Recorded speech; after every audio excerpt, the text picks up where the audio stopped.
আসসালামু আলাইকুম গাইস, অনেক দিন পর আপনাদের মাঝে ফিরে আসলাম। আসলে কি, এই কয়দিন আমার মেয়ের পরীক্ষা ছিল তো এসএসসি, এই কারণে আর কি আসতে পারিনি। এখন ফিরে আসছি আপনাদের মাঝে। তাছাড়াও একটা বিশাল সারপ্রাইজ নিয়ে, যেটা হচ্ছে আমার ছোট ছেলের একমাত্র জন্মদিন। তো এই জন্য আমি ভাবলাম ওকে একটু সারপ্রাইজ দিই। আমি কেক আনলাম, এখন কেকের কভারটা দিয়ে আমি ওর জন্য মাথার ক্যাপ বানিয়ে ফেলেছি। এখন পুঁতি দিয়ে আমি সুন্দর করে ওর নামটা একটা বোর্ডের উপর লিখেছি। আমার বুদ্ধিটা কেমন হয়েছে আপনারা একটু বলবেন প্লিজ, এবং ভালো লাগলে লাইক করবেন, কমেন্ট করবেন, শেয়ার করবেন, আর ভালো না লাগলেও তাও আমাদেরকে বলবেন। তো অবশেষে আমরা শুরু করে ফেললাম কেক কাটা।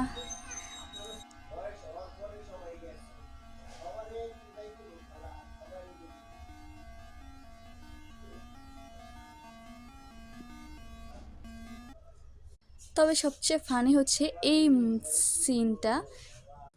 হ্যাপি বার্থডে টু ইউ আশু, তোমাকে জন্মদিনের অনেক অনেক শুভেচ্ছা। জীবনে নিজের লক্ষ্যে এগিয়ে যাও, ইনশাল্লাহ সফল হবে।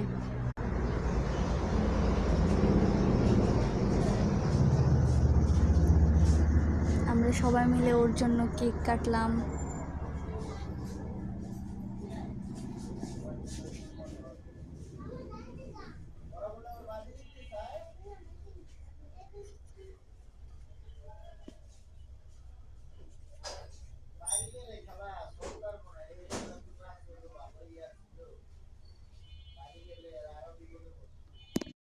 এবার শুরু হয়ে গেল জন্মদিনের আসল সিরিজ, দেখেন।